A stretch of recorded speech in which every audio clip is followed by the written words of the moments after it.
are NBA champions. Da da da da da da da.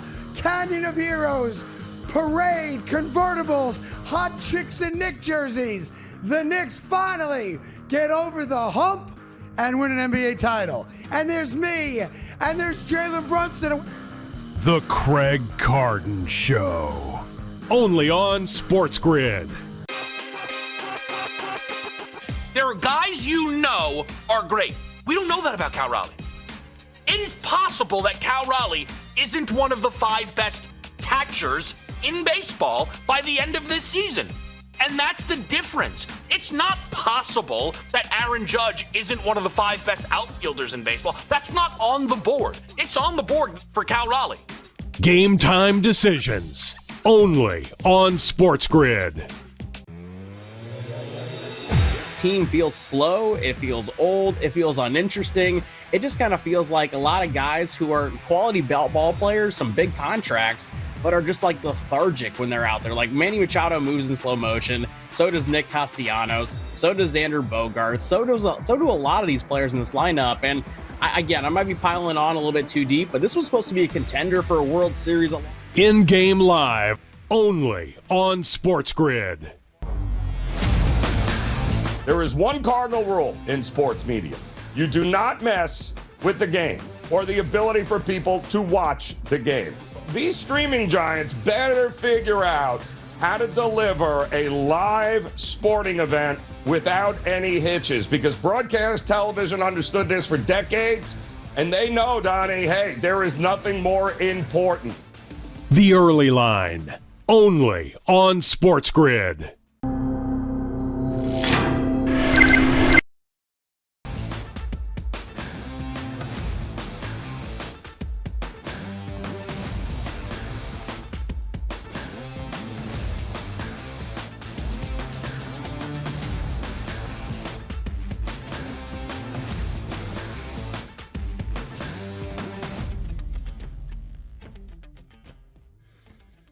Right back at it on a Tuesday morning. This is the Early Line on the SportsGrid Network. I'm Donnie Rightside. He's Joe Ranieri. You know the drill. The next 2 hours, we got you covered. PME. We'll get those market analysis here. Best bets on deck. And, of course, what the heck happened last night in the night of sports. And also, what to look forward to tonight. Revenge of some road teams in the NBA last night. Exciting hockey to talk about in the NHL. My Flyers picked up a dub, go 2-0, but then again, I look at tonight, and I got my Philadelphia 76ers looking to go 0-2. So many hot topics to get to, which also includes Joe, Thursday night. You know what that is. That's the NFL Draft. Big week across the sports landscape. Big show on the Early Line. Yeah, a lot going on, Donnie, this time of year, and you got to love it. I mean, here we are right now on the 21st of April. My goodness, that means May is just around the corner. Woo, won't be long before college football is back, my man. No, it won't. And by the way, it feels like college football should already be back and in the winter months, because it was 27 this morning when I woke up here in New Jersey. Now, let's get to the hottest topic of the day. Served hot, fresh, and ready. Extra caffeination today on a Tuesday, Joe. What's that delivery about? Well, Donnie, speaking of college football, Riley Leonard just said the quiet part out loud. And, well, once you hear it, you can't unhear it, because the former Notre Dame quarterback, the guy who played in the national title game, the guy that the Indianapolis Colts drafted and signed to a 4-year, $4.4 million deal. Yeah, it turns out he's making less in the NFL than he was making in college. And, well, he literally said it. He said, quote, "I'm definitely making less with the Colts," end quote.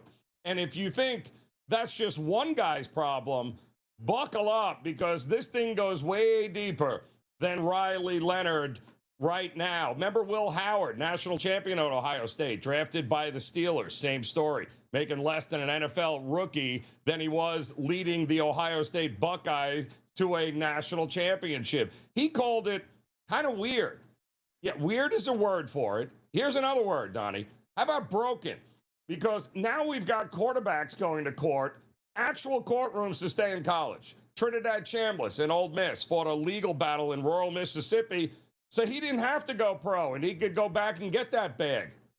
Why? Because he's expected to make $5 to $6 million at Ole Miss this season. You know how many draft picks make more than $5 million in year one? 11, Donnie. 11 total. Only the top 11 picks in the entire draft cleared that kind of cash. Carson Beck turned down the NFL for a $3 million NIL deal at Miami. Diego Pavia sued the NCAA and won to get another year at Vandy.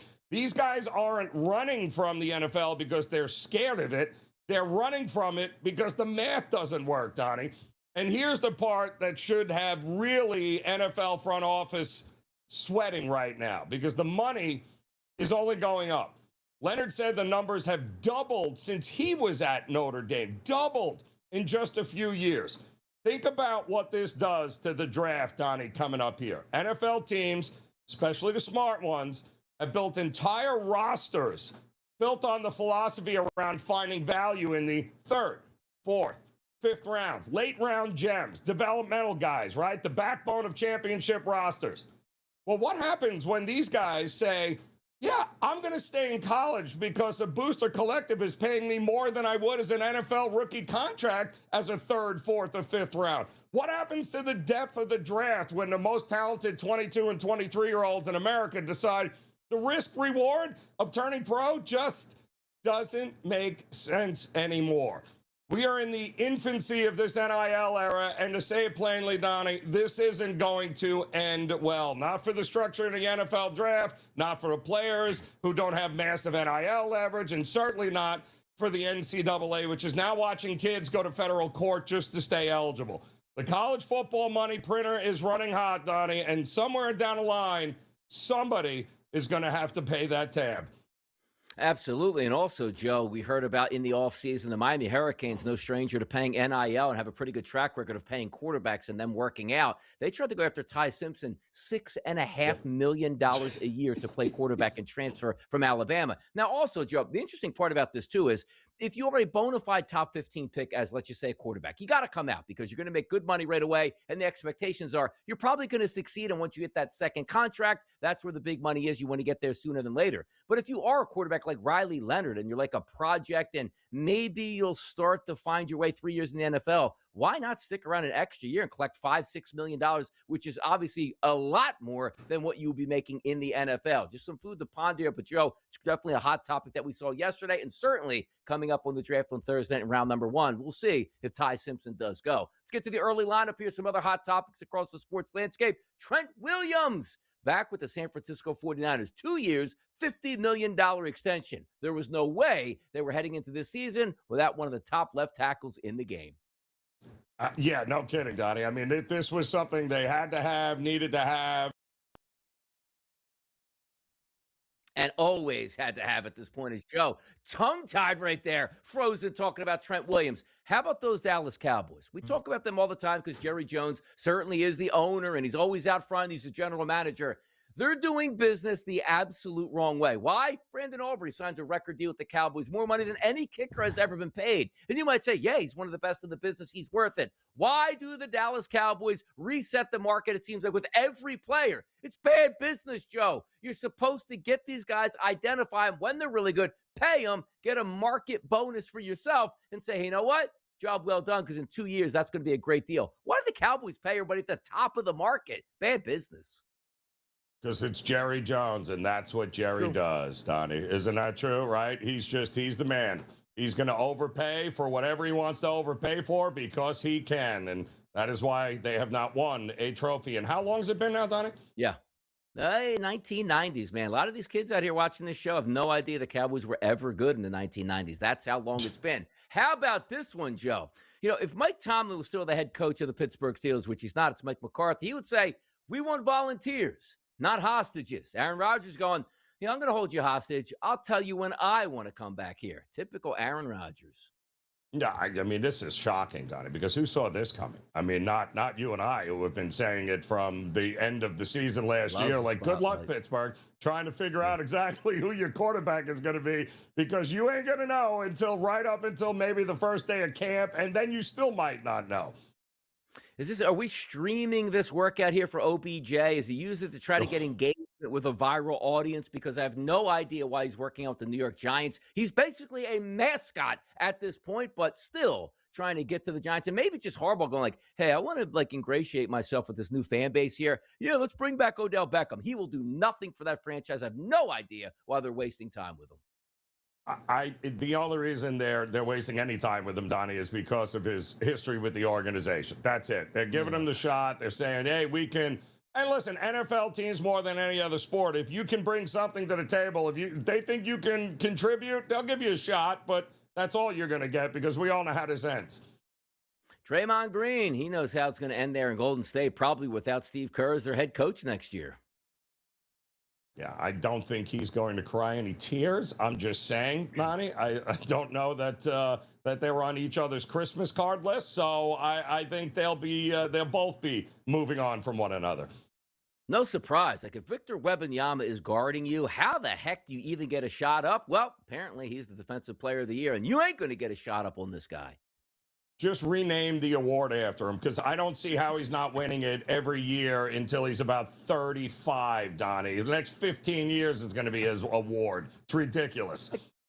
Beat him at the top of the key. I'm going in for a layup, and he just turns around and swats you from like the foul line because he's so lengthy at this point. Absolute dominance here. Carlos Alcaraz, world number 2, Joe, doubtful for Roland Garros. Yeah, okay, so just put the money on Sinner. It's one or the other anyway, so you're good to go. Yep, Sinner out. No Alcaraz, Sinner. No Sinner, Alcaraz. Very simple. Somebody else gets a free trip to the finals that probably wouldn't get a free trip to the finals at this point. Having fun on a Tuesday. It's what we do. Hot topics on the way. Absolutely. We got you covered right here on the early line.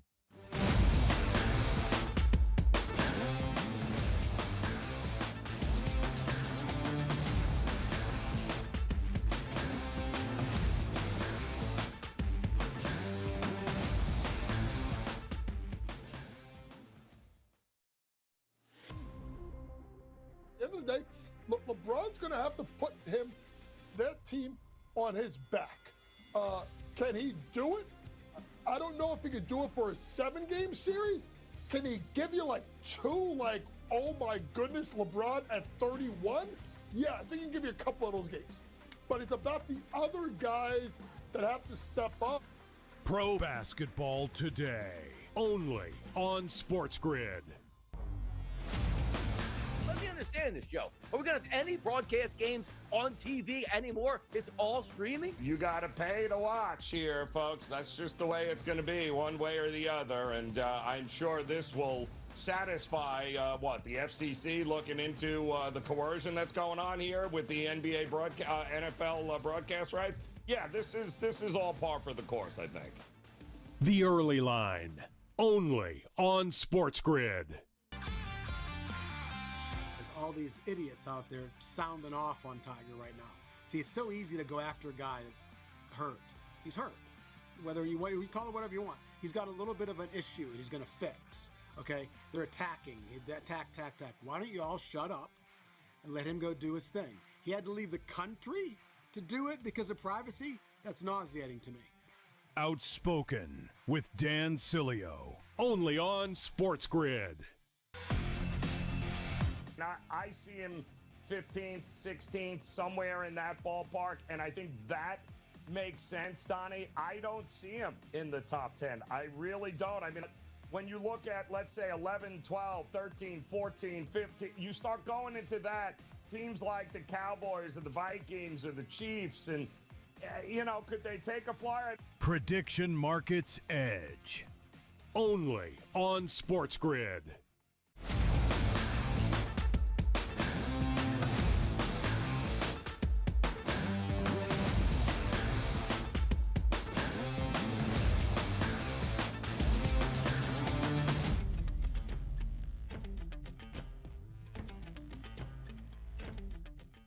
A lot of hot topics here on the early line, particularly on a Tuesday. And right now we are focused on a lot of things this week. The NHL playoffs are in full swing. You know me, I'm a Flyers fan. All of a sudden, once again, the Flyers were my childhood love in the 80s and the 1990s, all throughout the 2000s, my early executive career, rushing home to watch Flyer playoff games. Over the past decade, I didn't have anything to watch. And also, we're focusing on the NBA, me being a Sixers fan, getting wiped out by the Celtics. It's okay. And I told you how much I absolutely love to talk NBA action once we get to the playoffs. And again, picking up a victory last night for me, +5.5. Outright on the Atlanta Hawks. The draft is coming up on Thursday night. That's going to be exciting. SportsGrid is the place to be. And sometimes early in the Major League Baseball season, it's still some cold weather temperatures. We wait till the hot summer months when the other sports die down. But if you haven't been paying attention, there is a lot of parity across Major League Baseball. Take a look at the AL East division here. Yankees, Rays, Orioles, Jays, and Red Sox in that order here. Leader in the clubhouse right now, it's the New York Yankees with 13 wins. Right behind them, the Rays with 12 wins. Behind them, the Orioles with 11 wins. You get the picture here.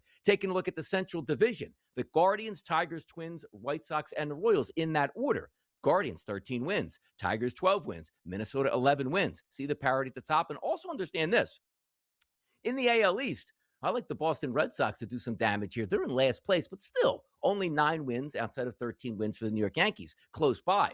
Most people thought the Kansas City Royals would probably take the division in the Central here, or it might be the Detroit Tigers. Tigers are doing okay at only 12 and 11, but the Kansas City Royals in last place right now, losers of 8 straight games in a row at 7 and 10. Then you take a look at the Western Division here in the American League.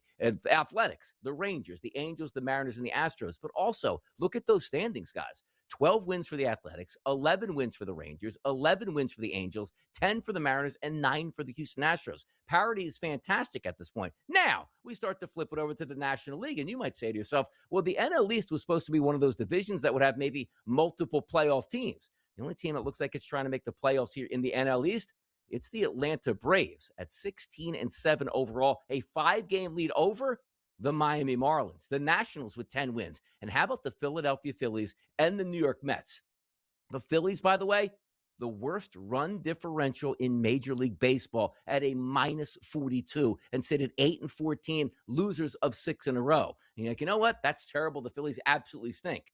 They're being outdone right now by a team in New York City named the New York Mets, who now sit at 7 and 15. And have lost 11 straight games. And it feels like there will be no wins in sight, at least until Juan Soto comes back. Now we focus on the Central Division in Major League Baseball. The Reds, the Pirates, the Cardinals, the Cubs, and the Brewers. Take a look at the parity in this division. Might be the best in baseball. The Reds, 15 and 8, winners of 4 in a row. The Pirates, 13 and 9. The Cardinals, how about that? Most people had them as bottom feeders in that division, 13 and 9. The Chicago Cubs, winners of 6 games in a row, finally above 500. They're sitting at 13 and 9 overall. And then in last place, a team that you probably think would finish in first place in that division, it's the Brewers. But a last place team in that division is 12 and 9 overall. That's pretty incredible. Then you get out to the West, and it's the Los Angeles Dodgers. They currently sit at 16 and 6. There's no surprise there. Followed by the Padres. What do we anticipate of them? Still a talented roster here. Starting pitching questionable. 15 and 7 to start the year. The Arizona Diamondbacks 13 and 9. Then the Giants and the Rockies bring up the rear. And by the way, the Rockies not too bad at 9 and 14, even though we have some of these 80-degree temperatures last week. And in the Northeast today, as I told you, waking up at 27 degrees. It's kind of crazy out here. But last night in Major League Baseball, those Red Sox early day action. Remember we were talking about it yesterday with Tom Vecchio? Hey, man, you got an early day, mid 40-degree temperatures, and the Red Sox, one of the best offensive performances of the early season, 8 runs and 12 hits in an 8-6 victory over those Detroit Tigers. A team that I'm really watching and paying attention to because I thought there might be a bounce back and a playoff run. Doesn't seem so great so early, but the Houston Astros did pick up a win yesterday over the Guardians, 9-2. And Yordan Alvarez, one of those players that just couldn't stay healthy last year. And if this year can stay healthy, he can challenge not only for the league lead in home runs, but maybe a possible dark horse as an MVP candidate. It should happen. And understanding, if you are not watching the Cincinnati Reds, Sal Stewart is absolutely raking at the plate. Young kid, home run after home run after home run. They win on the road. And by the way, the Cincinnati Reds, one of those teams that you take a look at in the NL and say, they probably do a lot of damage at home. 9-2 on the road, Joe. Just having some fun updating the people here of what we're thinking about this early Major League Baseball season, Joe. Yeah, what else can you say about that team besides they're figuring out ways to win games they should not be playing, Donnie, right? I mean, absolutely should not be winning the Cincinnati Reds at all. No. I think 10-0 in 1- and 2-run games. They are 10-0. They're 6-0 now in 1-run games. 10-0 overall by 2 runs or less. I didn't see that, Kunks. I didn't think they had that good a bullpen. Ready for my Philadelphia Phillies talk here real quick, Joe? Last game in their series against the Cubs, they scored 2 runs. First game of their series against the Braves, they didn't score. Second game against the Braves, they scored 1 run. Third game against the Braves, they scored 2 runs. They were in Chicago. They sent in Wrigley. Pretty good hitters ballpark again. 5-1 loss. 1 total run here. The Philadelphia Phillies absolutely swinging. The only thing I can't really get up too upset about is I look at the Mets, and they're actually even worse, which is kind of crazy.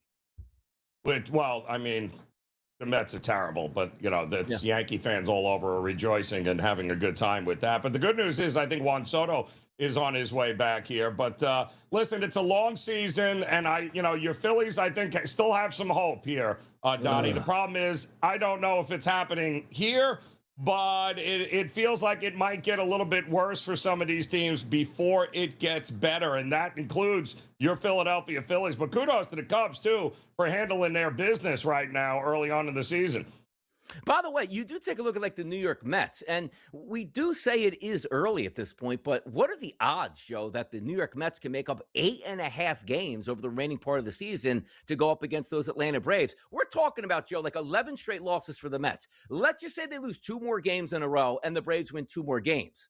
That's 10.5 games that the Atlanta Braves would be over the New York Mets, and we're not even out of the month of April. It's almost like you're closing the door on a division championship going we hope that we can actually make it into the playoffs via the wild card. Some of these starts, again, the Phillies and the Mets weren't supposed to have these bad starts here, and then as I proposed, all across Major League Baseball, Joe, so many teams in the races early. Parity looks fantastic as we head towards that CBA Armageddon in December. We'll see if they can work it out. More hot topics coming up right here on the early line. Don't you go anywhere. It's what we do. Donnie and Joe, right back after the break.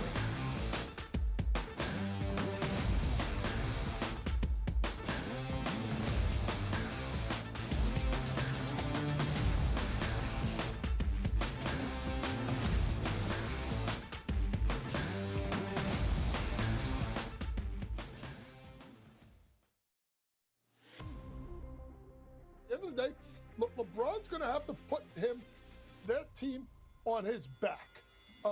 Can he do it? I don't know if he could do it for a 7-game series.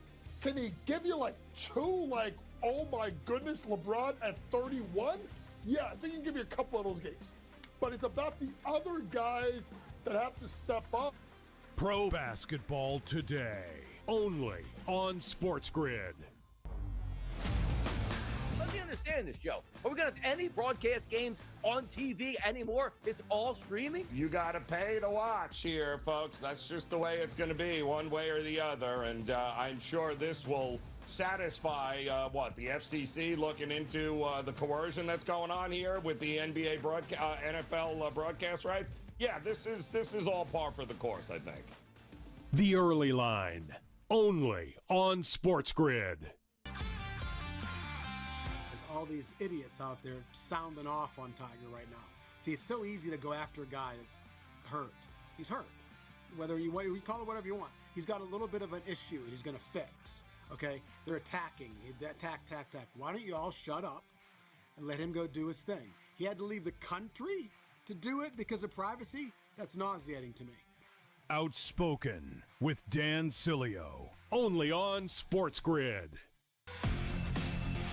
Now, I see him 15th, 16th, somewhere in that ballpark, and I think that makes sense, Donnie. I don't see him in the top 10. I really don't. I mean, when you look at, let's say, 11, 12, 13, 14, 15, you start going into that, teams like the Cowboys or the Vikings or the Chiefs, and, could they take a flyer? Prediction Markets Edge, only on SportsGrid.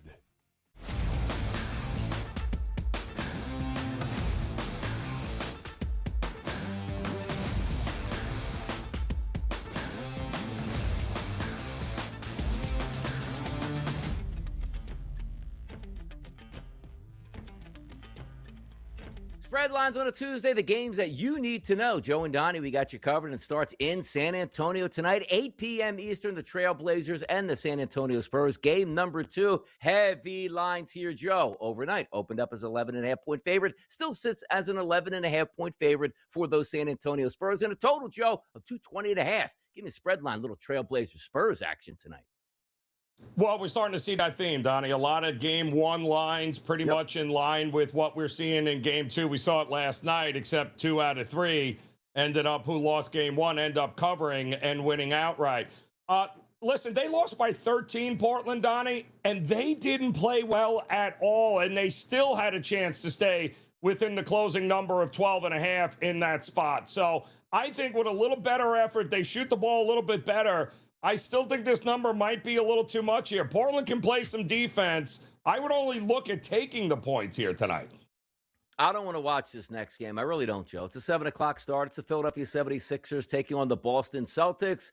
Line opened up after game number 1 at 13.5. Today, we're seeing 14s. And now, Joe, 14.5s in the marketplace. 2 touchdown favorite for the Boston Celtics and a total of 216.5. No Embiid yet on deck. No hope for my Sixers. But, Joe, that doesn't mean they have to win the game. Can they cover the spread? What's the spread line tonight for the Sixers and Celtics?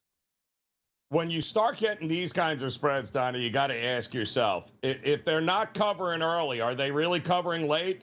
So if you think this, and listen, I always think that teams that get embarrassed, and they got embarrassed, those Sixers, you know, the best effort you're going to get is usually to start the game early on. I think they'll be focused.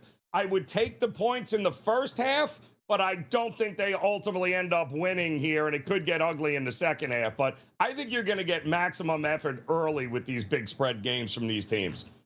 Do we get Kevin Durant back tonight out west in Los Angeles? The Rockets take on the Lakers, game number 2. Lakers won game number 1. This line, Joe, opened up at 4.5. Most outlets still sitting at 4.5, and a really low total in this one, Joe. 206.5. Rockets, Lakers out on the West Coast. Give me a spread line for this one. I don't care if he plays or he doesn't play. They are not shooting as terrible as they did last game. It's not 66 shots to 93. Guess who took 93 shots in the game and couldn't score 100 points? Yes, that was the Houston Rockets. That will not happen again. Houston team total, Donnie. It is artificially low. Buy low on it tonight here and take the over. The New York Yankees and the Boston Red Sox. He'll be on the mound up against a youngster early on the mound for the Boston Red Sox. This line overnight opened up here at a price point of right around a -110 price and still sitting, Joe, right around that area. See the Yankees -116, -102 splits, roughly a pick 'em here. A total that is listed at 8.5. We talked about it yesterday, that 11 o'clock start, colder temperatures. Today, Joe, even colder, lower 40s in Fenway, man. Turn the heater on up there. What's the spread line for you tonight? Yeah, well, Louis Hill hasn't exactly been Louis Hill. He's kind of been a gas can. Connor Hurley, I love the lefty here for Boston, but the Yankees can't hit lefties. At least they couldn't until Cole Reagans came to Yankee Stadium. So maybe they figured something out. Either way, I think we're getting runs in this game, Donnie. I don't mind looking at the over, even on a cold night here at Fenway. Cold night in Fenway, heated up rivalry. We'll see what happens. But also, Joe, I'll tell you what was red hot. Did you get a chance to see even any highlights from that first game between the Bruins and the Sabres here? That place was absolutely on fire, particularly in the third period when Buffalo took the lead over Boston, ended up winning game number 1. Tonight, game number 2, 7:30 start, Joe. Opening numbers are on a -160 price. They're no longer there. You see that graphic at -172. Some other outlets also, Joe, up to -180 as a favorite towards Buffalo tonight. And that total sits at 6.5. What's the spread line tonight for those Bruins Sabres?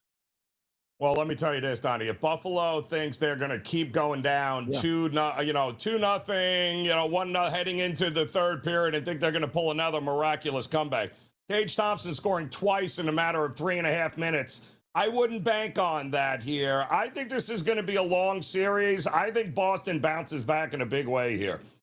Should be a fun one to watch, no doubt about it. And by the way, Joe, I know this isn't a spread line, but have you seen what's happening with Vegas since Tortorella's taken over? And, Carter Hart, which was supposed to be the Flyers' lead goalie, but got in trouble, had to go to court for a couple years, eventually exonerated. The Flyers couldn't bring him back. I believe he's like 7-0 in his 7 starts with Vegas, Joe. They have lightning in a bottle out there. Some guy, I mean, listen, give the front office credit, Donnie, for making that switch and knowing exactly what the team needs. It's not like they're a young team either, Vegas. Nope, and a young team, not me and Joe, but we got a lot of energy here in the morning, and we'll be right back after the break with more Hot Topics.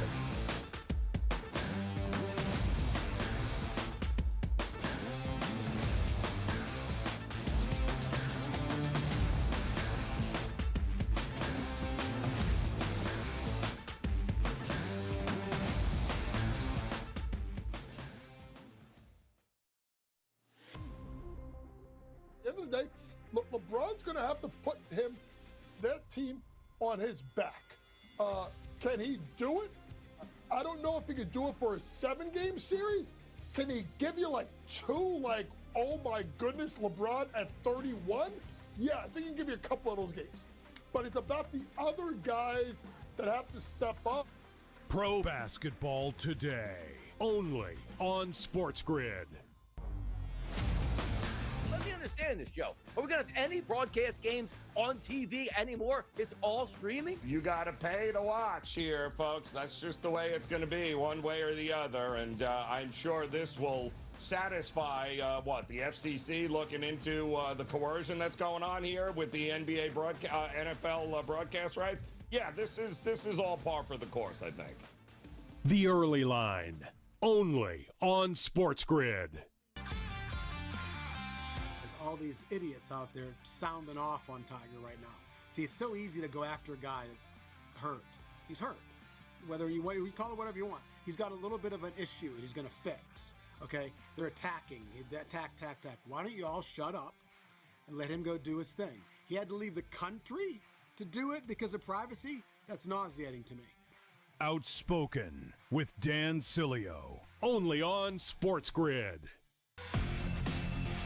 Now, I see him 15th, 16th, somewhere in that ballpark, and I think that makes sense, Donnie. I don't see him in the top 10. I really don't. I mean, when you look at, let's say, 11, 12, 13, 14, 15, you start going into that, teams like the Cowboys or the Vikings or the Chiefs, and, could they take a flyer? Prediction Markets Edge, only on SportsGrid.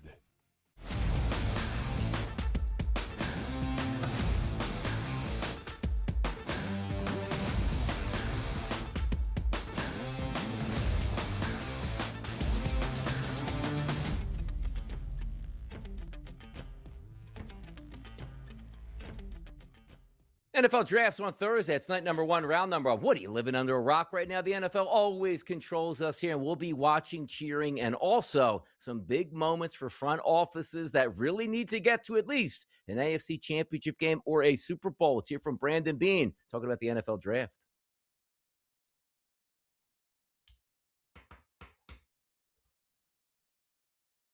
Hey! Yeah, Joe, I agree. Tell me about Brandon Beane. Tell me about Brandon Beane. I agree.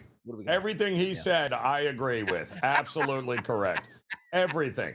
I am spot on with him, and I were like brothers with different mothers.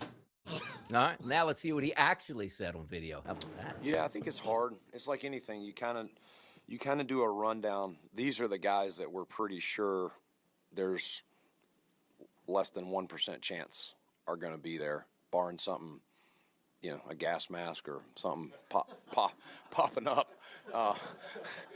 So if you guys want to put any players that are really talented, something out there using AI to help us get them, we'll take them. But he's right about that. When you don't draft at the top of the heap, you hope somebody falls down with a scandal on draft night so you can grab them and use that to your advantage. He's under a lot of pressure in Buffalo. You just wait those Josh Allen years. And also, Joe, let's not forget, going from the old stadium to the new stadium this year, a lot of pressure on those Buffalo Bills. And there is, and especially now that McDermott is gone, and they chose, Beane over McDermott. A lot of players in that locker room not happy. We'll see what happens here, but the biggest thing they have to worry about, Donnie, is don't reach. Like, whatever you're doing, do not reach for a pick just because you feel like you have to appease everybody else. So, again, most of the teams are built, Donnie, in the second, third, fourth, fifth round. That's where it's all about. There's only so many guys that are actual difference makers at the top of the draft anyway, and we know this. So many teams make so many mistakes. Like I always used to joke, Joe, like the first round should be given over to the fans because the fans will take the biggest name on the board at that time and usually outdraft the team where they try to outsmart themselves. Like outside of a quarterback, take the best player on the board. Oh, we're loaded at defensive end. The best player by far is the defensive end. Oh, we'll go with the tackle who will be out of the league in 2 years, but this defensive end will be a superstar. Just make the base pick you can in the first round. The most talented guy, take him off the board. How about this news from LSU quarterback Garrett Nussmeier? Now, here's what I get a little bit of a laugh at, right? So he goes to the NFL Combine, and they find a cyst on his spine, which was part of the cause of his oblique pain, which happened in 2025, where he was one of those guys that might be number one overall, had the pain, didn't have a great season, and now he's just hoping to get drafted somewhere, let's just say, in the mid-rounds. But why didn't LSU's athletic training staff actually pick up on this might be an issue? Why did they have to wait to the NFL Combine to see exactly what was hurting him? Yeah, well, a lot of issues at LSU here over the last year, Donnie. So it's kind of hard to figure out who was doing what and where. But this was again the issue that we heard a lot of whispers about Brian Kelly and company, right? Where it didn't necessarily give to what about his players. And once he was gone, who knows what you had going on there at LSU? But there's no excuse for it at all. By the way, Bill Belichick used to be a maniac, and I always remember this quote here. Do you remember, Joe, before we had the slotted first-round picks, like you actually had to sign your player before you drafted him to make sure that it was okay and cost-effective for you? So we'd know the first 3 picks in the draft before draft night because you had to negotiate those $100 million contracts. Now they're slotted. You take the player, he knows what he gets. And Bill Belichick always used to say, I'd rather have the first pick in the second round than the first pick overall. And that's the stupidest thing I ever heard until you realize the second-round guy was $3 million, and the first-round guy was $100 million at number 1 overall. But how about John Schneider saying, we'd like to trade down from 32 since we only have 4 picks in this year's draft? That means, Joe, trading out of 32, stacking up a couple 2s and 3s here and building that team. Quote, it's no secret with us. And who's done it better than he has over the years, right? I mean, the guy's one of the best in the NFL there. And, there are guys that say, hey, I got no problem. We know what we have. We know what we need. And we're just, whatever's available when we get there, that's how we're going to do it. The scouting, if you do your homework and you're good at it prior to the draft, Donnie, then the draft becomes a very simple process for guys like Snyder. Exactly. It's how many extra darts? Okay, I got 1 dart to throw. And the next guy goes, well, I got 3 darts to throw. And he'll probably beat your 1 dart here. That's stacking up players here that you think can help you. And again, not everybody works out in the NFL, but the more players you bring in, the more players probably have a chance to work out for you. Colts wide receiver Alec Pierce, you know him. He got a monster contract in free agency. 4 years, $114 million. But, Joe, an ankle procedure that's going to keep him out 3 months. So he won't be at OTAs, but they say he should be ready for training camp.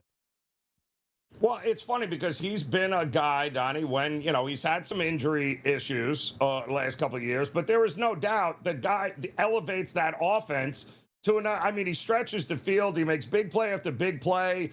You just gave him a boatload of money. You better make sure that he's 100% whenever he's ready to play here this year. And they're going to need him because the guy's a difference maker. We're talking in codes here for the New York Giants also, Joe. How about this? Let's read between the lines. The Giants have received trade calls centered around edge rusher Kayvon Thibodeau for the last few months, but is now considered less likely to move him after the team's blockbuster trade that sent Dexter Lawrence to the Bengals. I read this as, we're taking calls, but everybody keeps trying to give us a 4th-round draft pick here. Yeah, he's off the market because we don't want to trade him. No, he's off the market because you're not getting a 1st or 2nd-round pick like you wanted for him, like you got for Sexy Dexy.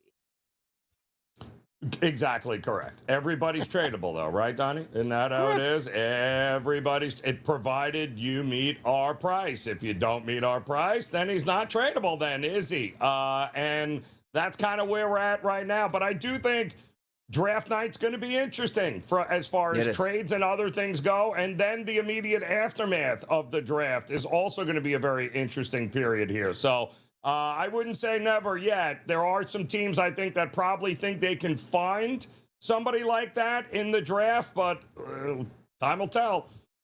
That's like that PR move, right, we're not getting the right offers. The draft is coming up. All right, he's off the market. And then the team calls, all right, what's it really going to take to get this guy so we can settle and move him out of here? We'll find out on draft night. There will be some trades that are going to be whoa, didn't see that one coming. Maybe Thibodeau, we should have saw coming here. How about Jimmy Garoppolo? Sometimes you look at a quarterback and be yeah, he played for a while. He did have some success, but success is defined as, Joe, Super Bowl championships, how many rings you put on your finger, but more importantly, how much money did you put in your bank account? Rams free agent Jimmy Garoppolo, considered their top option as a backup quarterback, is now considering retirement, which probably means you better start upping some of that pay if you want me to come back. Jimmy G, who has started 64 games in his 12-year career, it's amazing he's been around for 12 years, has made $156 million. That's pretty good pay.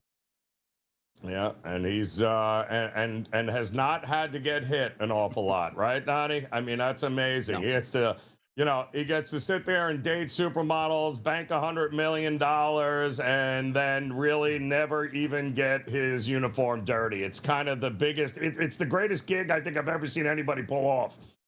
Who was it? Emmanuel Sanders that he overthrew in the Super Bowl that if he just connected there, they would have won, and yet another 10-point lead for Shanahan in the Super Bowl up in smoke. It happens. I get it. But I like this one here. Remember J.J. McCarthy coming into the pros? They told you, one of the greatest leaders we've ever had. Well, granted, he might not be leading anything but the scout team. Here's Justin Jefferson talking about him. Yeah, my first reaction was just, it's really good to kind of get some good talent in the room to kind of give a little spark in that room, to kind of see a competitive edge and from those guys to really lock in and to, do what we're expecting them to do, which is to come in and, to be that guy. And, we need that one guy for this team. So I'm definitely excited for that room, excited to see what those guys have in store for us in training camp. Joe, he's basically telling us, thank goodness we finally got a quarterback in this room so I can get back to being the best wide receiver in football. That's what I heard. Hilarious. That might have been the best dig I have heard without actually mentioning a name or saying anything, but read between the lines. Read between the lines is right here. Kyler Murray, you're starting quarterback for the Minnesota Vikings, and their lead receiver's like, yeah, I'm good with that. You know what else you're good with? Coming back after the break for more hot topics, college basketball style?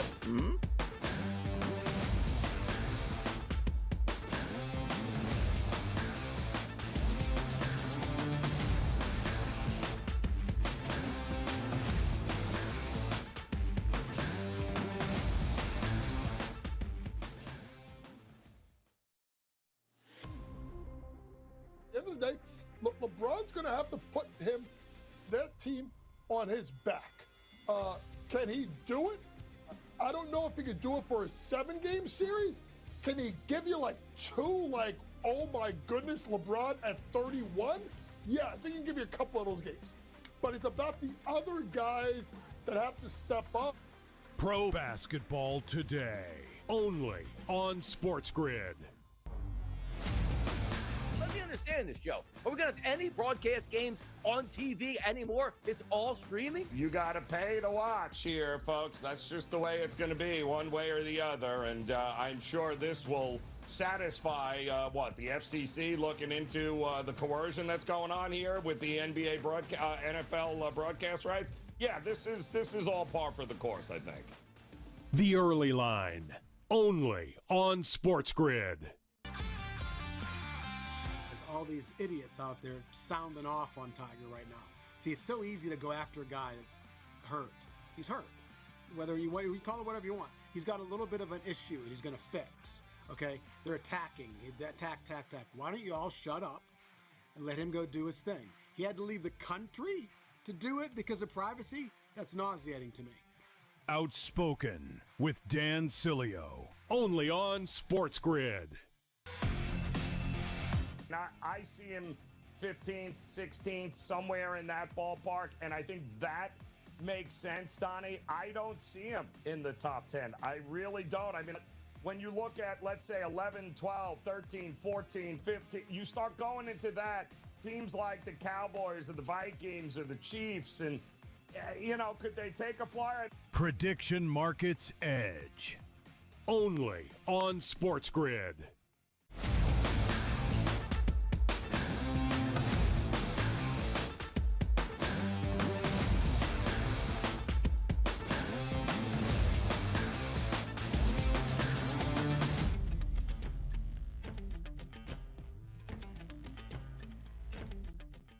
College basketball and the NBA collide during this segment right here. It's a Tuesday morning. It's how we get down to business. We got to get you all the hot topics, which includes, Joe, I need some help with this one. Breaking news, Iowa State star transfer center Audie Crooks has committed to Oklahoma State. Crooks averaged 26 points and roughly 8 rebounds per game last season, but on the move. But to me, Joe, is it a lateral move going to Iowa State to Oklahoma State for women's college basketball? Is it just about the money? What happened here with Audie Crooks on the move? Well, I'm sure it's about the money. And, listen, she's She's a defensive liability, Donnie, but she is maybe one of the most prolific scorers in all of women's college basketball here. And I mean, what was she, top 5 in scoring last year? She's a monster, but you have to have the right team built in order to be able to make up for that. And they actually do. And they got a lot of young players. They've got a lot of athleticism. It makes sense. It's a good fit for her. There's probably not as many schools available who can have your number one scorer who can't play a lick of defense. Yeah, there's only a handful of schools there that fit that criteria. No, when you look at it too, because she's probably getting more NIL money, which is what the move is, but also another team that's going to let her do exactly the same thing that she currently did. Because I know a lot of people popped up on social media. Why not South Carolina? Why not LSU? Why not UConn? Doesn't fit into that equation. Like, sure, she could go there and be like, hey, you'll get 5 or 6 minutes a game when we need to score real quick, but we're going to pull you out. But you don't want to do that. Like, hey, I'm used to scoring. It's the way I played. And other schools like, good, come over here and play. Here's a little bit more money. Exactly why those moves are made. How about the Duke Blue Devils keeping their talent at home? Duke center Patrick Gongba will return to the Blue Devils next season, the school announced. Averaged 10 and 6 on 60% field goal shooting during his sophomore year. Coming back to the brotherhood. Yeah, I love it, Donnie. And listen, if we learned anything, maybe, we just heard the kid Mullins from UConn coming back. This is all good news, I think, for college basketball. And could very well be for college football, too, as well, as maybe a few less guys just run to the pros for the money and say, you know what? Making some money here, might as well run it back here with Duke and UConn, or you know what I mean? And maybe, just maybe, that could be a good thing for college sports here in the near future. By the way, I don't know how long surgeries take, but usually you hear like, hey, blew out his knee, blew out his Achilles. Hey, let's try to get him back in 8 or 9 months at this point. How about this update from UConn basketball? Junior guard Solo Ball will undergo wrist surgery. And you're like, okay, he's probably going to miss the offseason. He's going to miss the entire season, Joe, take a medical red shirt and return in 2027, 2028. Did his wrist and his arm fall off? What did I miss here? Apparently, right? I mean, that seems to be that's a lot. Is that not a lot of time, Donnie? It seems like a lot of time to heal up here. But okay, I guess. But maybe there's more to the story that we don't know, though. So there has to be more to the story, because now you're taking a look and say, okay, got wrist surgery. 7 months until we actually start the season. Yeah, he's not going to be ready from wrist surgery. We'll see that. But maybe, Joe, hey, look, hear me out on this, Joe. Medical red shirt, which means, let me work it out. Coach, I'm going to stay with you. I'm going to stay with UConn. I want $3.5 million this year that I won't play, but then I'm going to come back the next year. I want another $3.5 million. That's $7 million. I'll extend my career just to stay here, because I don't want to miss maybe even 10 games of next season. Got to be thinking, Joe. Got to keep that money rolling in the NIL. Maybe Solo Ball is the smartest man in the room. How about this? Is Mike Dunleavy the smartest man in the room?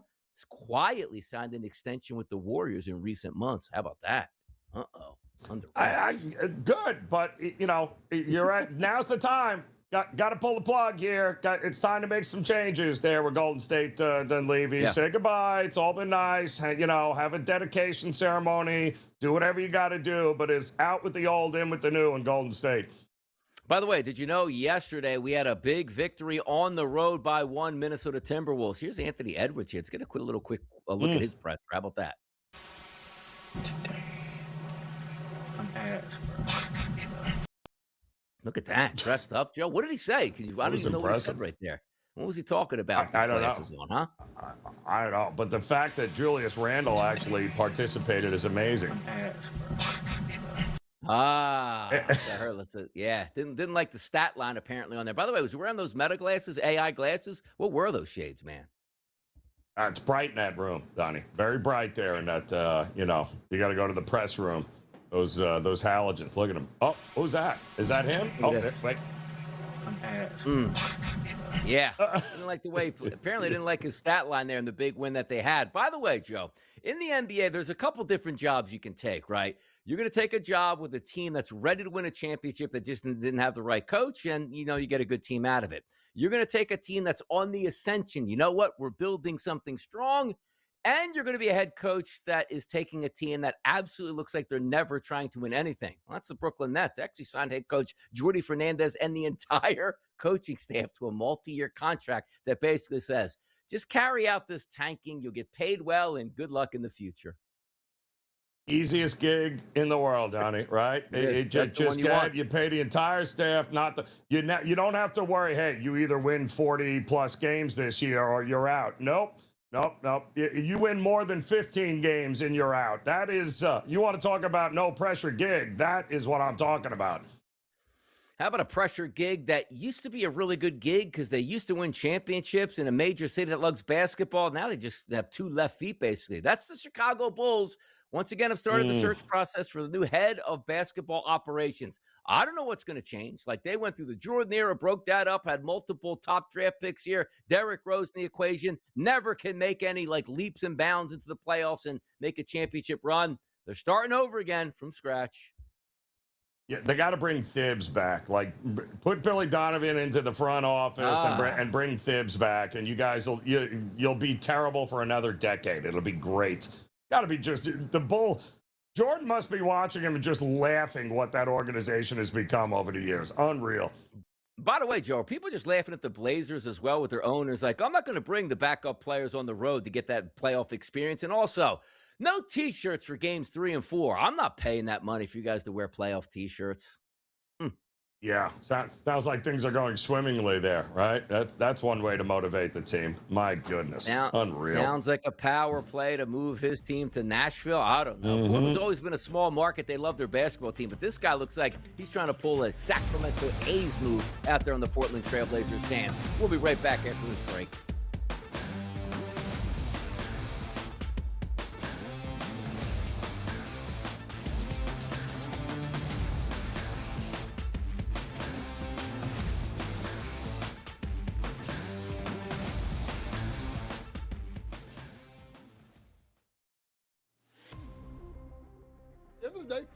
LeBron's going to have to put that team on his back. Can he do it? I don't know if he could do it for a 7-game series. Can he give you two, oh my goodness, LeBron at 31? Yeah, I think he can give you a couple of those games. But it's about the other guys that have to step up. Pro basketball today, only on SportsGrid. Let me understand this, Joe. Are we going to have any broadcast games on TV anymore? It's all streaming? You got to pay to watch here, folks. That's just the way it's going to be, one way or the other. And I'm sure this will satisfy, the FCC looking into the coercion that's going on here with the NBA NFL broadcast rights? Yeah, this is all par for the course, I think. The Early Line, only on SportsGrid. All these idiots out there sounding off on Tiger right now. See, it's so easy to go after a guy that's hurt. He's hurt. Whether you call it whatever you want. He's got a little bit of an issue and he's going to fix. Okay? They're attacking. Attack. Why don't you all shut up and let him go do his thing? He had to leave the country to do it because of privacy? That's nauseating to me. Outspoken with Dan Cilio, only on SportsGrid. Now, I see him 15th, 16th, somewhere in that ballpark, and I think that makes sense, Donnie. I don't see him in the top 10. I really don't. I mean, when you look at, let's say, 11, 12, 13, 14, 15, you start going into that, teams like the Cowboys or the Vikings or the Chiefs, and, could they take a flyer? Prediction Markets Edge, only on SportsGrid.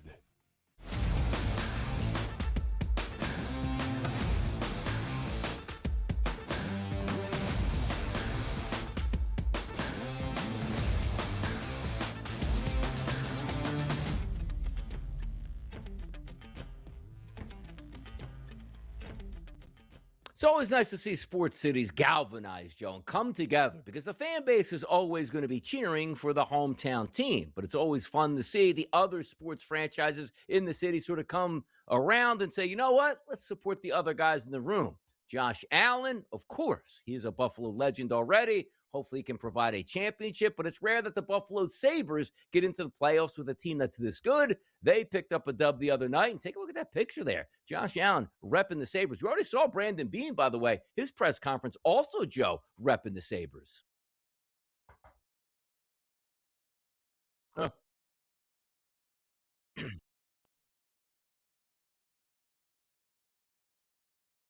Fact that the one thing they always had going for them, the Bills, though, is that they were always like the sad sacks. Like, but nobody ever expected the Sabres to do anything. But now that the Sabres are heading in the right direction, pressure's on the Buffalo Bills. Let's hear Josh Allen at his press conference talking about the Sabres. Hello, everybody. Yeah, go Sabres. I was on a plane, but I landed, and obviously the whole plane was going nuts. Got to watch the highlights right after. Talk about electric. That was fun to watch the highlights. So for the city of Buffalo, I think it's a better place when the Sabres are playing well, and it being the first playoff game in, was it 15 years? And to go in there and win the way that they did, that showed a lot of grit, showed a lot of heart. It's a team that, again, people I think kind of wrote off at the beginning part of the season. And they've come together rather quickly, and they're playing for each other, and you can see that, you can feel that. I think the buzz in the city right now it's electric. Now, why wasn't Josh at the game? Did he say he watched the highlights here? I saw the Buffalo offensive line like on that Zamboni machine, shirts off, chugging beers and having fun. Where was the leader of the Buffalo Bills, Joe? Is too good for the Sabres home game? Well, listen, it's didn't he just have the birth of his first kid, I believe, No right? excuse. Child. So okay, no excuse. In that case, there is no excuse. You're right. I don't think he wants to subject him to any more letdowns as it is, because Dad plays for the Bills, and we all know how that ends. So no reason to keep throwing gasoline on the fire. By the way, seeing the latest hype out of the Buffalo Sabres, like they have the beer saber there, Joe. Have you get a look at that, where you pour the beer into the saber and then pound the beer real quick? Kind of a nice little novelty there for the Sabre fans.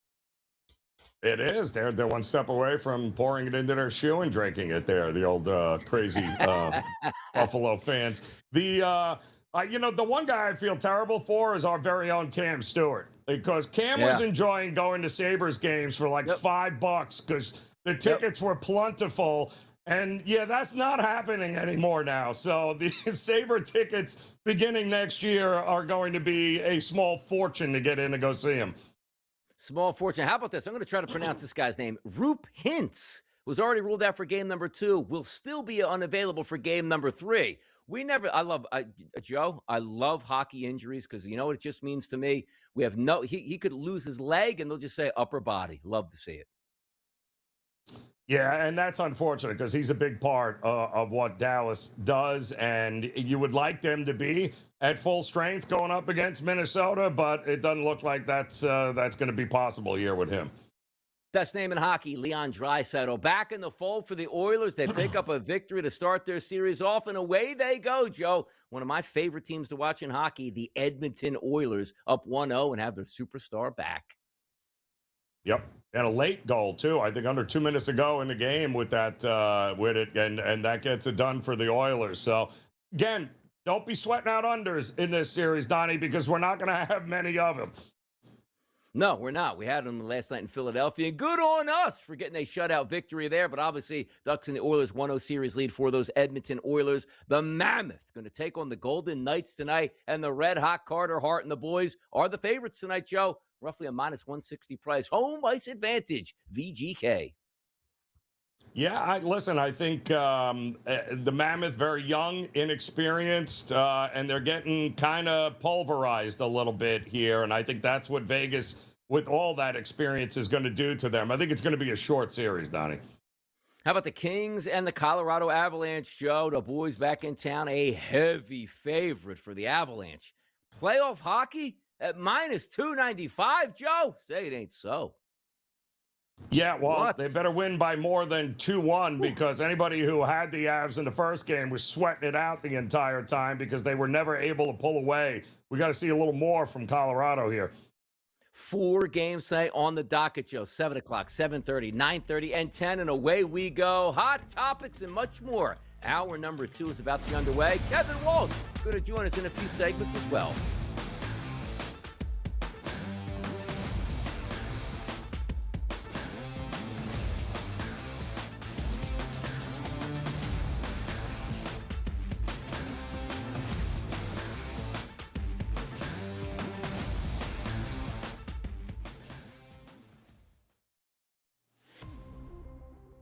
At the end of the day, LeBron's going to have to put that team on his back. Can he do it? I don't know if he could do it for a 7-game series. Can he give you like 2, like, oh my goodness, LeBron at 31? Yeah, I think he can give you a couple of those games. But it's about the other guys that have to step up. Pro basketball today, only on SportsGrid. Let me understand this, Joe. Are we going to have any broadcast games on TV anymore? It's all streaming? You got to pay to watch here, folks. That's just the way it's going to be, one way or the other. And I'm sure this will satisfy, the FCC looking into the coercion that's going on here with the NBA NFL broadcast rights. Yeah, this is all par for the course, I think.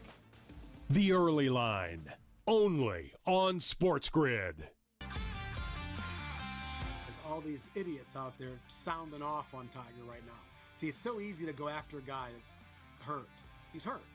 Whether you call it whatever you want. He's got a little bit of an issue he's going to fix. Okay? They're attacking. Attack. Why don't you all shut up and let him go do his thing? He had to leave the country to do it because of privacy? That's nauseating to me.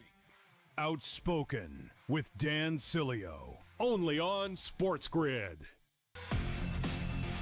Now, I see him 15th, 16th, somewhere in that ballpark, and I think that makes sense, Donnie. I don't see him in the top 10. I really don't. I mean, when you look at, let's say, 11, 12, 13, 14, 15, you start going into that, teams like the Cowboys or the Vikings or the Chiefs, and, could they take a flyer? Prediction Markets Edge, only on SportsGrid.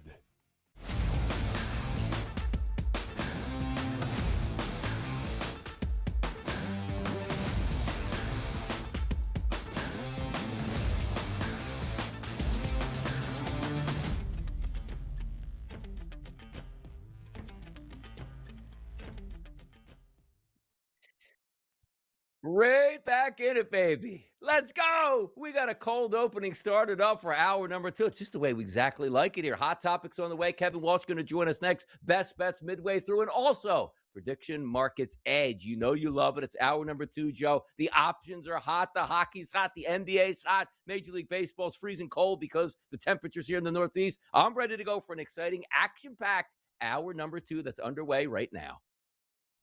It was smooth like Jimmy G. That was a smooth transition there, Donnie. That was impressive. As we're just discussing how some books just do not give you the best of the lines at all in any way, shape, or form. But I'm ready, Donnie, because we got a lot going on here. And hey, listen, our first look at Yankees Red Sox this season, too, should be a whole lot of fun. So a little something for everyone here tonight, including the playoffs.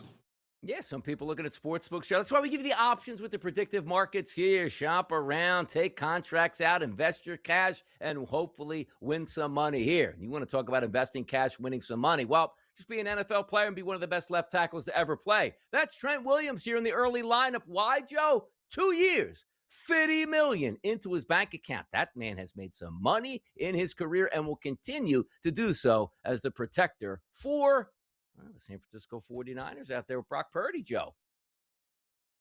It is clear, Donnie. The numbers could not be clearer what the 49ers do with him on the field offensively versus what they do with him not on the field when he doesn't play. It is night and day. And when you have a player like that moves the needle that much, guess what you do?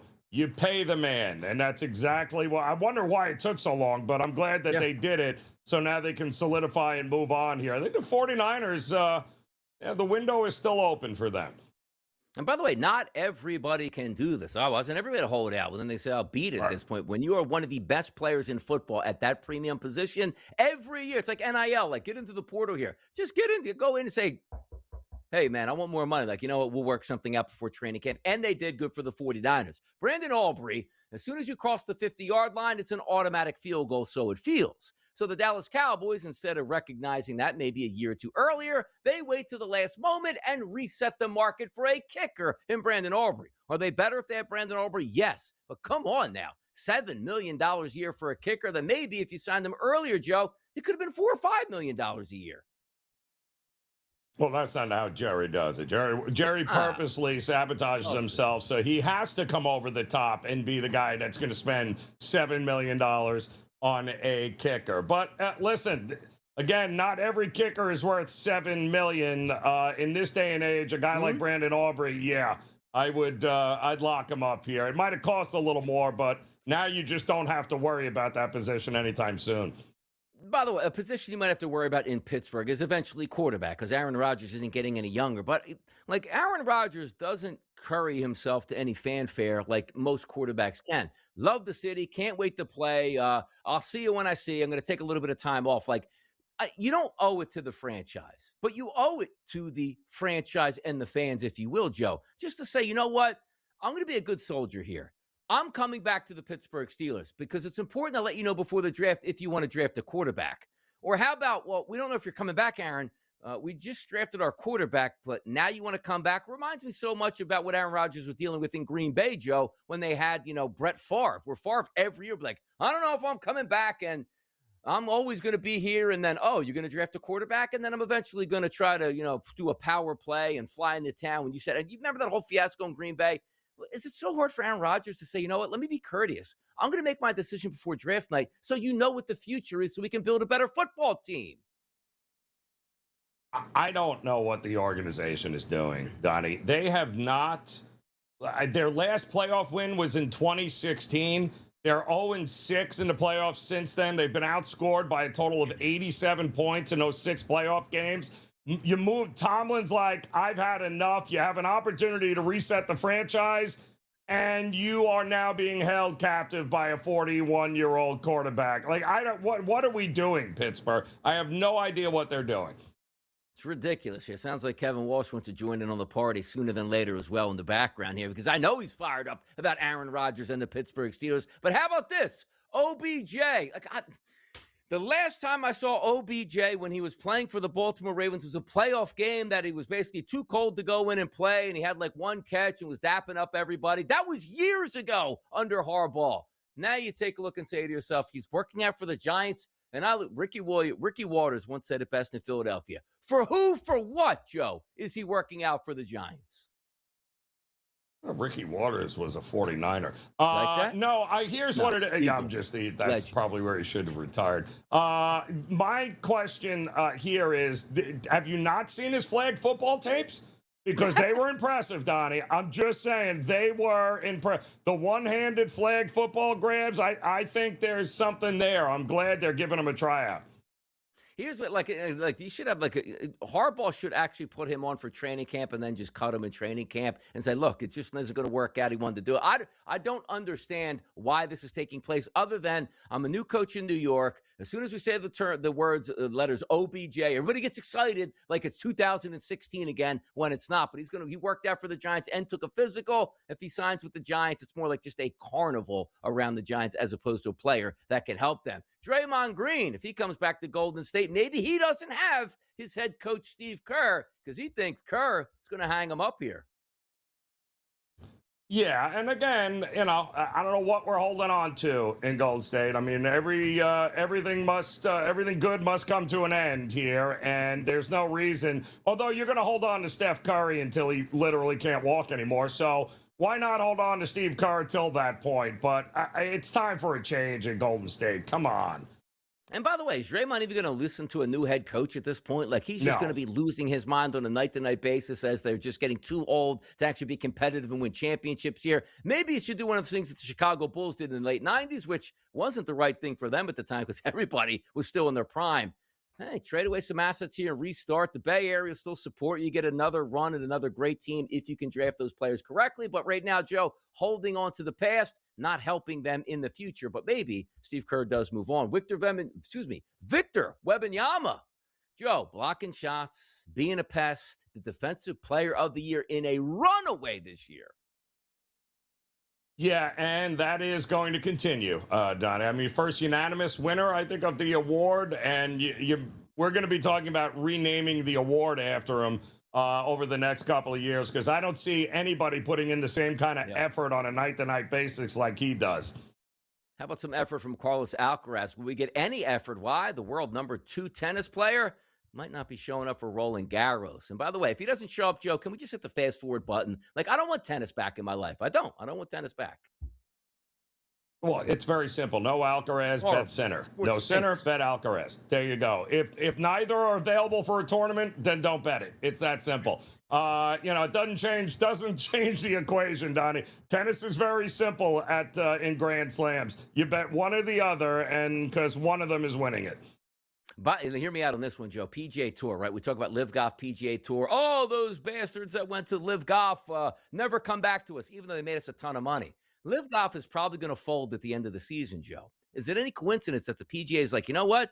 The 2 most expensive tournaments that I'm sure our guys love, spending a few weeks in Hawaii, it's cost us a little bit too much, and the sponsors aren't paying enough. We're doing away with that. So when Live Golf crashes, and so do the purses on the PGA Tour, Joe, maybe they're going to wish the Live Golf Tour was still around, huh?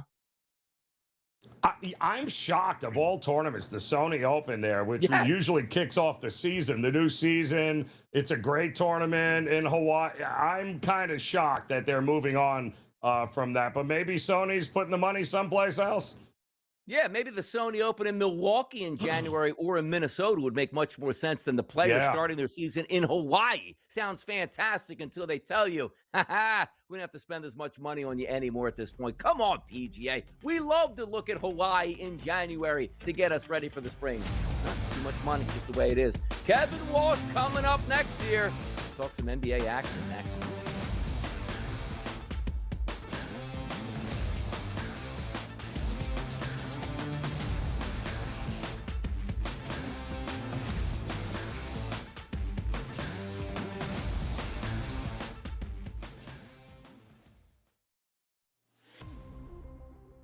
End of the day, LeBron's going to have to put that team on his back.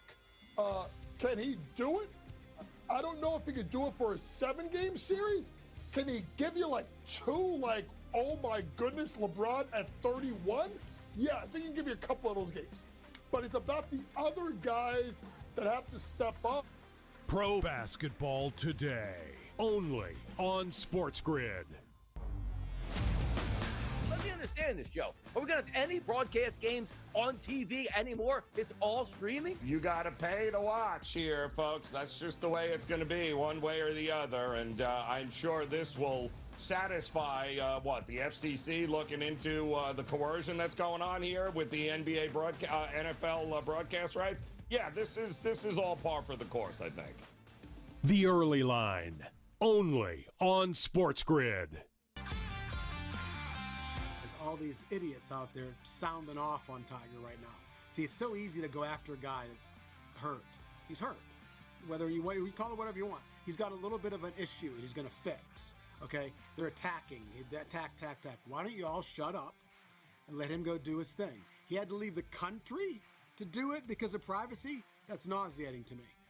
Outspoken with Dan Cilio, only on SportsGrid. Now, I see him 15th, 16th, somewhere in that ballpark, and I think that makes sense, Donnie. I don't see him in the top 10. I really don't. I mean, when you look at, let's say, 11, 12, 13, 14, 15, you start going into that, teams like the Cowboys or the Vikings or the Chiefs, and, could they take a flyer? Prediction Markets Edge, only on SportsGrid.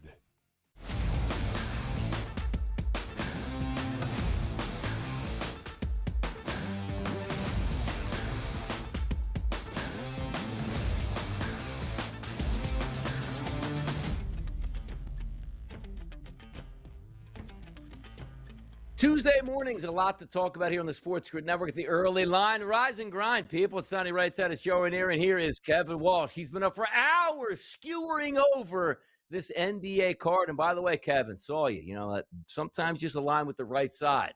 I loved Atlanta yesterday. You loved Atlanta yesterday. Outright victory for them Hawks. Love to see it.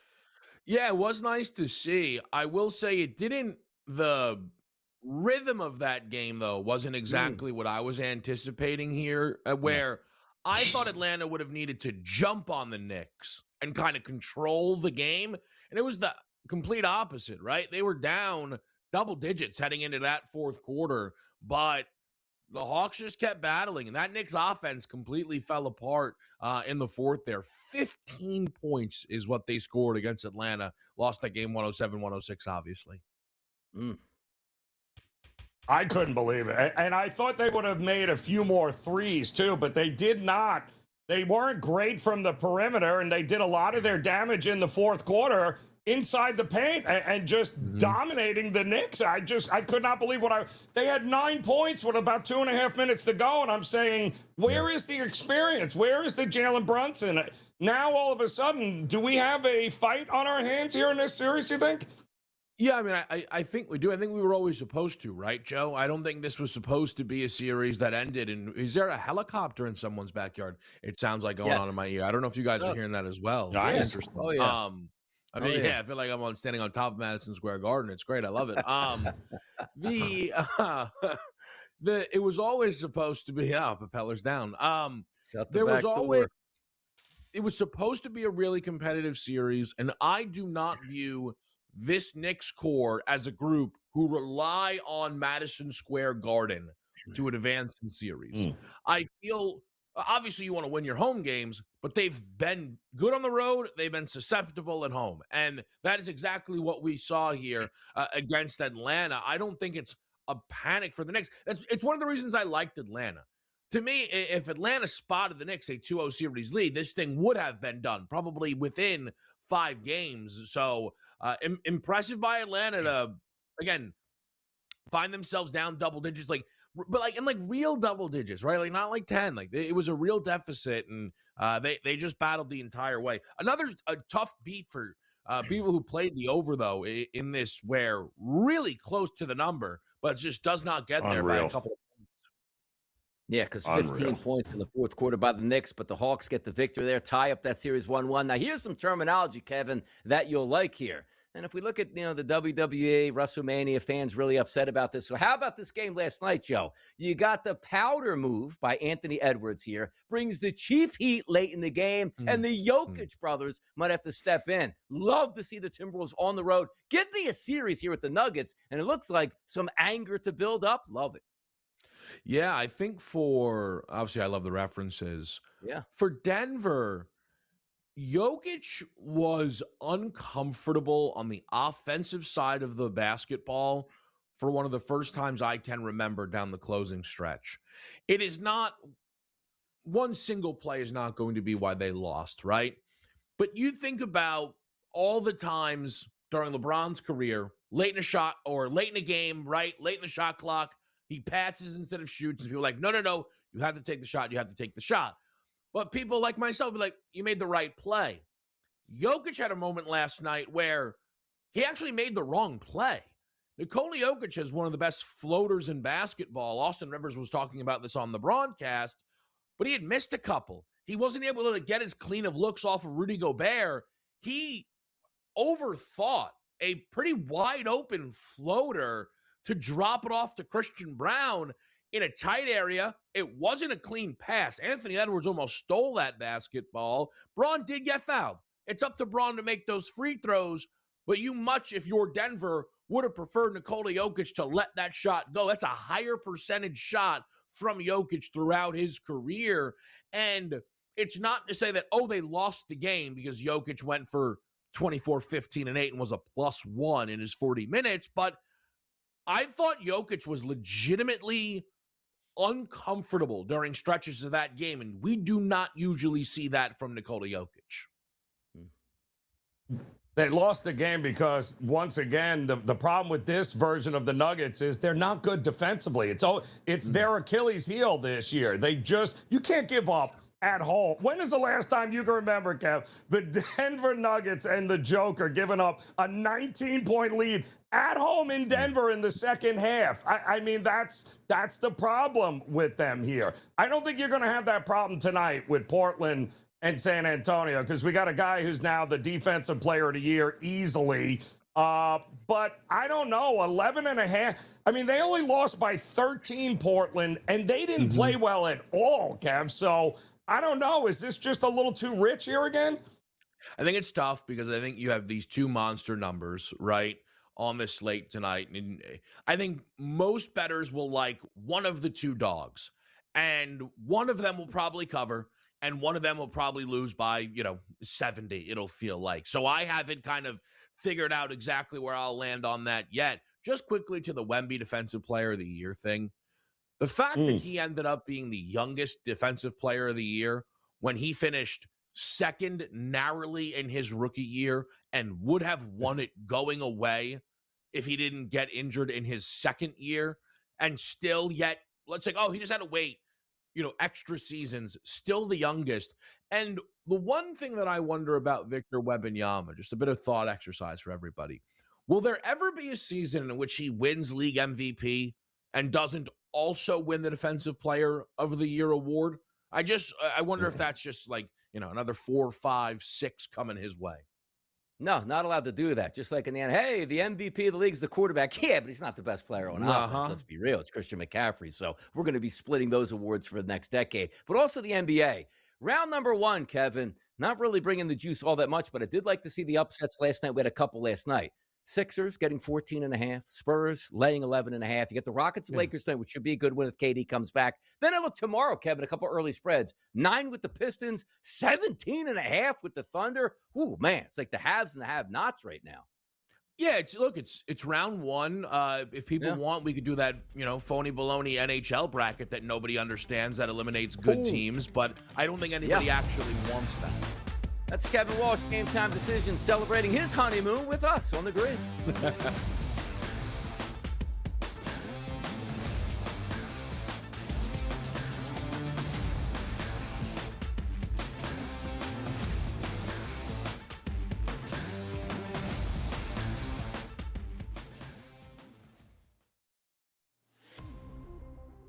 the end of the day, LeBron's going to have to put that team on his back.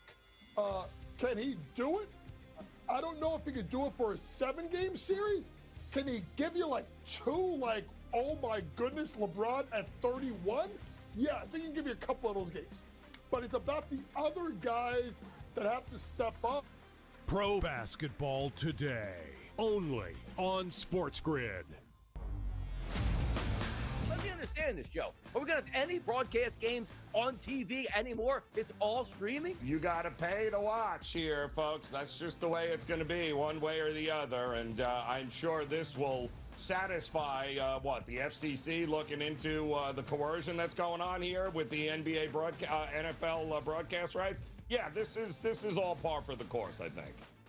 The Early Line, only on SportsGrid. All these idiots out there sounding off on Tiger right now. See, it's so easy to go after a guy that's hurt. He's hurt. Whether you call it whatever you want. He's got a little bit of an issue and he's going to fix. Okay? They're attacking. Attack. Why don't you all shut up and let him go do his thing? He had to leave the country to do it because of privacy? That's nauseating to me. Outspoken with Dan Cilio, only on SportsGrid. I see him 15th, 16th, somewhere in that ballpark, and I think that makes sense, Donnie. I don't see him in the top 10. I really don't. I mean, when you look at, let's say, 11, 12, 13, 14, 15, you start going into that, teams like the Cowboys or the Vikings or the Chiefs, and, could they take a flyer? Prediction Markets Edge, only on SportsGrid.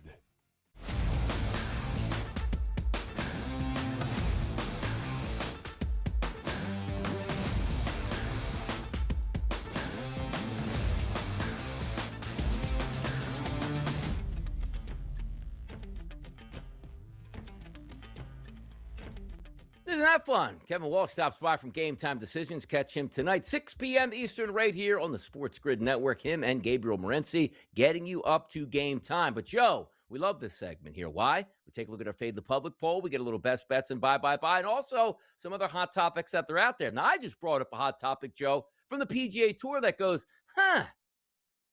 Live Golf. Looks like you might collapse. Hey, guys in the back, we don't got to spend any more money here. Sony Open out in Hawaii, Century, whatever you want to call it. No more. Come back to the States here. We're not spending that money. But how about this? The New York Times is reporting that Bryson DeChambeau and his team spent part of Masters Week, quote, meeting with organizations to discuss possible options if he leaves the Live Golf Tour, which means, what's that, the World Golf Tour? Does he go solo? Does he barnstorm? Does YouTube make up their own league and he gets to go? Or Netflix, Joe? What does this mean for golf right now? Well, what it means is that he can, he is that, in demand right now, where he will probably get, offers left and right. I think he ultimately lands back on the PGA Tour, but it would not shock me at all. Listen, the guy's building 3D clubs now, right? Everything is a business for Bryson DeChambeau, which in itself is hilarious. But it would not shock me if he figures out a way to maybe replace Live Golf with something else, but only does it right this time. Yeah, exactly. I was going to have to pay $10 million to come back to the PGA Tour. Once again, like the PGA Tour golfers that are upset with the Live golfers who took the money when they were too stupid not to take the money, now holding it against them. Meanwhile, realizing that they're making hundreds of millions of dollars more in purses, and also this weird revenue sharing at the end of the year. And if you move the needle on social media, they should be thanking them for coming back as absolute heroes. Phil Mickelson started that charge. Oh, we don't like Phil. Do you know how much money Phil Mickelson made the PGA Tour by leaving the PGA Tour? He should have a statue outside their TPC Sawgrass. That's the guy that made us more money right here. We absolutely love this guy. It is what it is. Golf is changing. We'll see how long Live Golf lasts. But Joe, it's time to reach out to the people and find out what they're thinking on a certain topic. Here's our Fade the Public poll.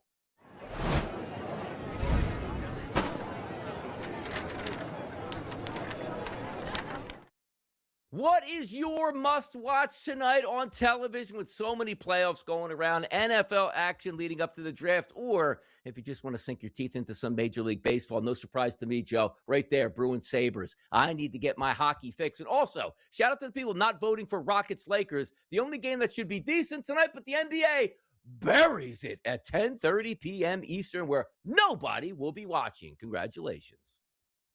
And I don't even know that that's going to be decent, Donnie, if we're being completely honest with you. Listen, I think the Portland-San Antonio game is going to be more interesting than Houston and the Lakers. Can the Lakers with 41-year-old LeBron James, and a 40-year-old Marcus Smart, it feels like are they really going to shoot 66 total shots, score enough points to be able to beat even a Durant-less Houston team? No, it's not going to happen here. I think that game could be blowout. But I think Portland has a shot of making it very interesting against a young and inexperienced Spurs team as well. We'll take a look at that shortly here in PME. But, Joe, now it's time for the people. They love this here. Trying to get that money with some buy.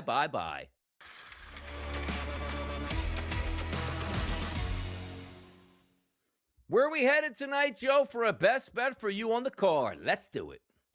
Oh, come on. We are going to head out west here and go to Anaheim. Why? Because, it's Patrick Corbin Day here today with Toronto taking on the Angels. Konkakowicz going for the Angels. Both of these guys, Donnie, have regression signs written all over it. 3.47 ERA. With an xERA of 5.5. And look at Corbin's number. He's got an xERA of over 8. He is a gas can waiting to be lit. Both of these teams are going to score 1 million runs here tonight.